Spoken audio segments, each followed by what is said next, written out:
আমার প্রিয় ভাই সব, আল্লাহ পাক চাইলে কি না পারে। আপনারা শুনেছেন সাম্প্রতিক কালে, গত কয়েকদিন আগের ঘটনা, এক মহিলা, আমাদের এই চট্টগ্রামের সাতকানিয়া বাসিন্দা একজন মহিলা, সেই বান্দেনি তার প্রায় 10 বছর পর্যন্ত কোনো সন্ততিও হয় নাই, নিরাশ হয়ে গেছে। খুবই একটা আশ্চর্যান্বিত খবর, আশ্চর্যান্বিত খবর। এই মহিলা 1 থেকে 10 বছর হয়ে গেছে, তার সংসারে কোনো বাচ্চা কাচ্চা হয়নি, এমনকি তার স্বামী তাকেই ডিভোর্স দিয়ে দিবে অথবা তার উপর আরো বেশ কয়েকটা বিবাহ করবে, এরকম তাদের সংসারের মধ্যে রাত দিন 24 ঘন্টা একটা ঝামেলা সবসময় লেগেই থাকতো। আল্লাহ পাকের কি দয়া, আল্লাহ পাকের কি কারিশমা। ওই বান্দানি গত কয়েকদিন আগে, এই ডিসেম্বর মাসে 2025 সনের এই ডিসেম্বরের শুরুর দিকে, ওই মহিলা চট্টগ্রামের একটা নামি দামি হাসপাতালের মধ্যে ওই মহিলার গর্ভ থেকে আল্লাহ পাক 10 বছর পরে একাধারেই একসাথে 5 সন্তানের মা বানিয়ে দিলেন। সুবহানাল্লাহ। কাদের কুদরতুদারি বরকামাল আনতা হাসবি আনতা রব্বি দুল জালাল তুহি কাদের দলিলুল্লাহ জাহাদ বাহর হালে তুহি মৌলা নাগাহদার। এই জন্য আল্লাহ পাক রব্বুল আলামিন বলেন, ও বান্দা, তোমরা আমার রহমত থেকে নিরাশ হইও না। কুল ইয়া ইবাদিয়াল্লাযীনা আসরাফু আলা আনফুসিহিম লা তাকনাতু মির রাহমাতিল্লাহ। ও বান্দা, আমি তোমাকে 10 বছর পর্যন্ত সন্তান দেই নাই, কিন্তু আমি তোমাকে দেব এমন দেব যেইভাবে একসাথে আমি তোমার 5 সন্তানের মা বানাইয়া দিলাম। সুবহানাল্লাহ। এই জন্য আল্লাহ পাক বলেন, বিসমিল্লাহির রহমানির রহিম, 25 নম্বর পারা সূরা শুরার ভিতর আল্লাহ পাক বলেছেন, আও ইউযাওয়িজুহুম যুকরানা ওয়া ইনাথা ওয়া ইয়াজআলু মান ইয়াশাউ আকিমা ইন্নাহু আলা কুল্লি শাইইন কাদির।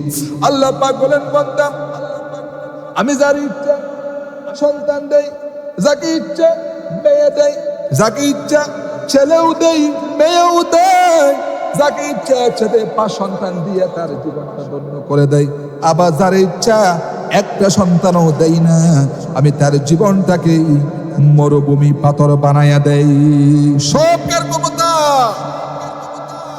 আল্লাহ পাকের ক্ষমতা। এই জন্য আল্লাহ পাকের রহমত থেকে নৈরাশ হওয়া যাবে না। আল্লাহ জীবনের প্রতিটা সেকেন্ড, প্রতিটা মুহূর্তে আপনার উপর তাওয়াক্কুল করে চলার মতো তৌফিক, ধৈর্য, হেদায়েত আমাদেরকে দান করুন, বলি আমিন। এই জন্য আমার নবী আল্লাহর কাছে দোয়া করতেন, আল্লাহুম্মা জাআলনি সবুরা ওয়া জাআলনি শাকুরা। আল্লাহ, আপনি আমাকে ধৈর্যশীল বানান, আল্লাহ আপনি আমাকে কৃতজ্ঞশীল বানান। সুবহানাল্লাহ বলেন। আমার প্রিয় ভাই সব, বর্তমান সময়ে সাম্প্রতিক আরেকটা ঘটনা যেটা বাংলাদেশে বিশেষ করে আমার নারী জাতির দিলকে নাড়া দিয়েছে। আপনারা জানেন, গত 9 ডিসেম্বর, আজ 12 তারিখ, 3 দিন আগে শরীয়তপুরে একজন কলেজ পড়ুয়া ছাত্রী, সে অনার্স প্রথম বর্ষের স্টুডেন্ট ছাত্রী, একজন আমাদের মেয়ে কন্যা সন্তান, একজন যুবতী যাচ্ছেন তার বাড়িতে গিরাফ হচ্ছেন।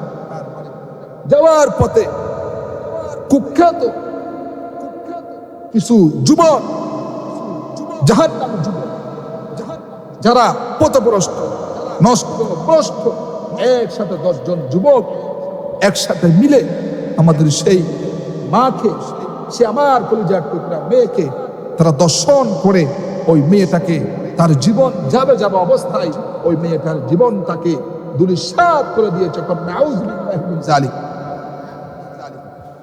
অথচ ইসলামের মধ্যে নারী জাতিকে কি পরিমাণ সম্মান দিয়েছেন। কিতাবের ভিতর আসছে, কুরআনুল কারীমের ভিতর আসছে, সর্বোচ্চ সবচেয়ে বেশি নারী জাতিকে সম্মান, মর্যাদা, আত্মভালোবাসা, মর্যাদা, নিরাপত্তা দিয়েছেন আল্লাহ রাব্বুল আলামিন। আল্লাহ পাক বলেন, একজন নারী জাতি তার সতীত্ব, তার সৌন্দর্য, তার জিনত, যা কিছু আমি আল্লাহ দিয়েছি সবকিছু যথাযথ রক্ষা করা ও বান্দা তোমরা সকলেরই জন্য কর্তব্য। আর কেউ যদি এরকম কোন নারীকে দর্শন করে, কোন যুবক যদি কোন যুবতী নারীকে দর্শন করে, শরীয়তের মধ্যে তার শাস্তি হলো 1 বছরের জন্য তাকে দেশ থেকে দেশান্তরিত করে দিতে হবে, আর 100টা বেত্রাঘাত করে তার শরীরটাকে জাজরা জাজরা বানাই ফেলতে হবে। কোন সুবহানাল্লাহ। আমার প্রিয় মুরব্বীরা, যুবক ভাইরা, যদি আমাদের সমাজে এই শাস্তির বিধান থাকতো, আমার এই বাংলাদেশে সোনার বাংলায় যদি এই শাস্তির বিধান থাকতো, খোদা কি কসম, কোন যুবক, কোন বেহায়া, কোন বেলাজা ব্যক্তি, কোন দর্শক এরকম আমাদের মা বোনদের জীবন নিয়ে চিনিমিনি খেলতে পারতো না। যেরকম সুবহানাল্লাহ। আর যদি বাংলাদেশে ইসলামী রাজ কায়েম হয়ে যেত, ইসলামী আইন পরিপূর্ণ থাকতো, ও যুবক শুনে রাখো, যেই যুবকরা, যেই